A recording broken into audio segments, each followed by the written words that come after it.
Hey everyone, this is Jason with RealGolfersTalk.com.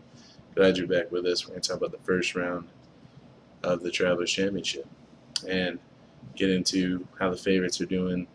Guys maybe coming up from the surprise, and you know how it is. Every time there's always somebody creeping up the leaderboard, and then you got some other guys that should be there doing it, and then just some people just tanking. So it's good to get into it. I love talking about it and who's doing well. Obviously, the first person I'm going to start off with, my favorite, overall favorite, was Jordan Spieth. He shot a 63. That's fantastic in round one to shoot a 63. 7 under par, it's a par 70 at the Travelers. To shoot the 7 under is a very big deal for him and what he's trying to do. Obviously, everything is working for him, hitting fairways, greens, and the putter is working for him. Now, those are such key for any golfer, but for Jordan, the putter's been off, and he got it going. Which is awesome to see. He's my favorite golfer, as I've said. So it's cool to see him do that. But I mean, that's the kind of stuff that Jordan Spieth can do. And I mean, obviously, it's hard to imagine he's going to shoot a 63 again in round two. But I can easily see him putting together another good score and doing himself well. But he leads the tournament by one, and that's awesome. And I think that's great, and it's great for him and great for the game of golf. So I'm excited to watch to see what happens in round two. And obviously, so the next guy I want to talk about, as I also said, I really wanted to see kind of a sleeper pick for me was Brian Harman. Shot a 66, 4 under par. I'm really happy to see that. Just like I said, after the U.S. Open, just with the struggles, getting second place, the defeat in his face, to be able to go out there and shoot 66 and put himself in contention right away. That's the kind of stuff that hopefully he's able to carry that the next 3 days. But it's good to see that it didn't affect his confidence whatsoever, and it shouldn't have. I mean, he played great. He played a major championship. You can't win them all. I mean, uh, all the greats know that. Ask Jack. 19 runner-ups to his 18 majors.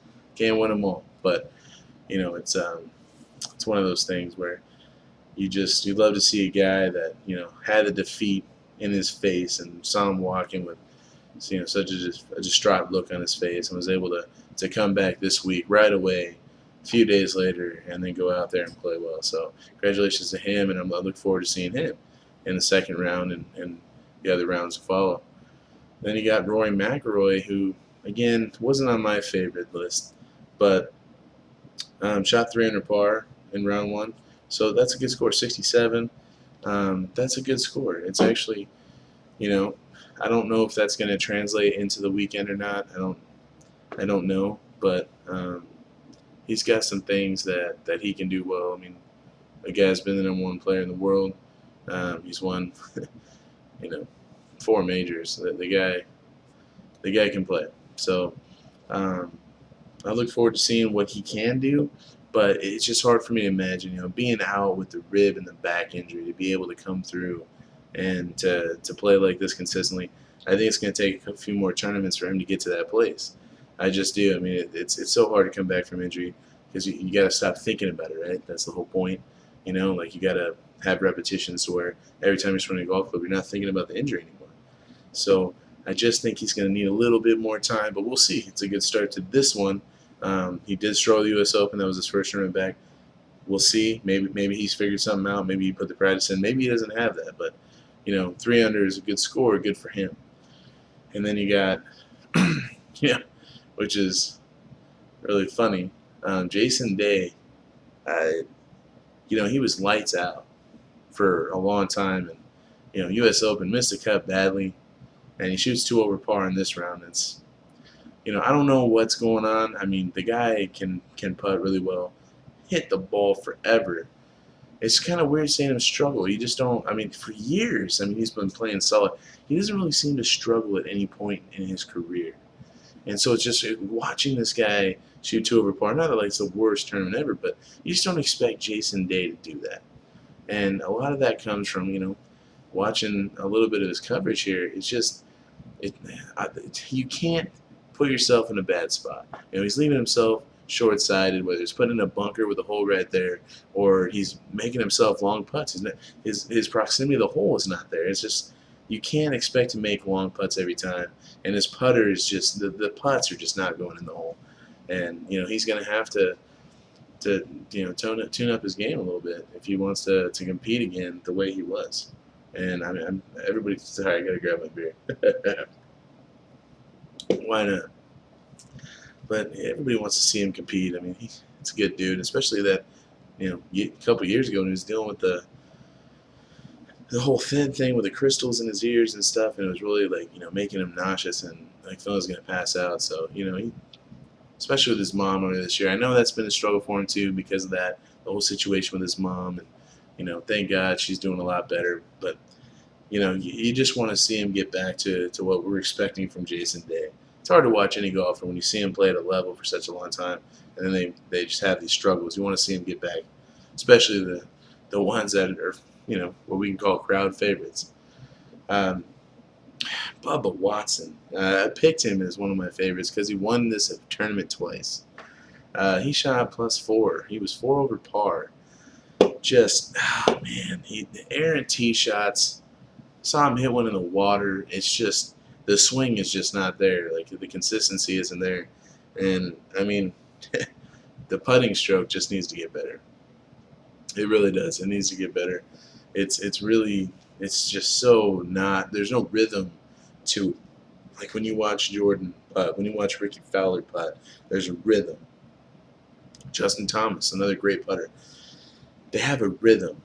Just Bubba Watson just seems so sticky when he's moving around. It's just you can see it, and it's sad to watch. This guy struggle so much. I mean, he's been a name that people, we call it Bubba Golf. This guy hits all these shots with these curves and all that, and I just don't know if it's the golf ball. The switch of the golf ball seemed to really be the biggest turning point for why he's struggling. And I just hope he can get it back together because, I mean, who doesn't want to watch Bubba Watson compete? And he's fiery and gives you the fits and gives you the things you want to see. He is a crowd favorite. It's hard to watch a guy struggle. Like I was just saying about Jason Day, it's hard to watch a guy struggle. Bubba Watson, like I said, doesn't have that smooth putter, but he doesn't like help, and his swing's all natural. Didn't have a swing coach, so I mean, obviously it's going to be a little bit different for him to figure some stuff out based on that because he's teaching himself. He's going as he goes. With these other guys that have all these swing coaches and stuff like that. So hopefully he can look at the video and figure something out. And hopefully he watches this and he can understand. Get some video time in. See what you're doing, even if it's just you watching it. Get some video time in and see your swing and the mistakes that you're making. Excuse me. Sorry, my paper just flew out of nowhere right there.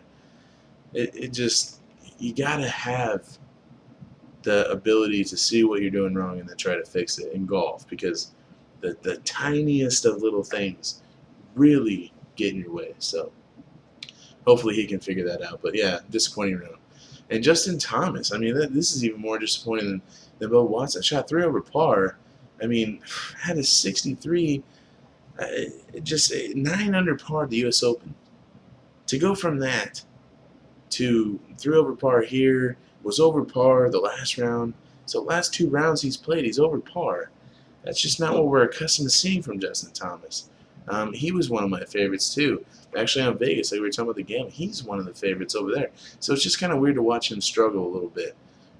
Hopefully he can come back out tomorrow, make the cut, get a good round in, feel good about the week, get back on track here. I don't want to see him go into a slump. I don't know if the 63 he shot the U.S. Open just got to his head, but you definitely don't want to see that. You don't want to see that. You don't want to see him get into that place. So, hopefully he can come back from that because what are you doing? I mean, back-to-back rounds over par, that's not what we've seen from Justin Thomas. So that was a little disappointing. But some guys that jumped on the leaderboard or close to it that, I mean, nobody's talking about. And again, this always happens the first round Travelers, first round of any tournament. You're always going to see some guys on the leaderboard. They're like, okay, well, are they going to last there? Are they going to stay there? First, you got Troy Merritt. Now, he's close. He's got 9 tournaments left after this to get himself in position to maintain his card. He's got to make the playoffs. He's got to get himself his tour card back because his 2-year exemption from winning is going to go away. So who knows how that's going to work out. But he needs to get in it. But he shot 5 under. That's a great start. Can he maintain it? Can he keep himself going? He's got to get himself some points, like 131.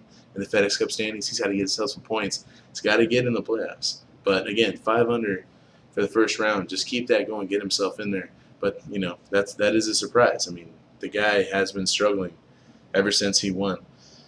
And then you got Johnson Wagner, which he's never on leaderboards, but randomly he'll get there and then he'll compete in the tournament and almost win. And this is one of those where he's just like randomly shoots 600 par.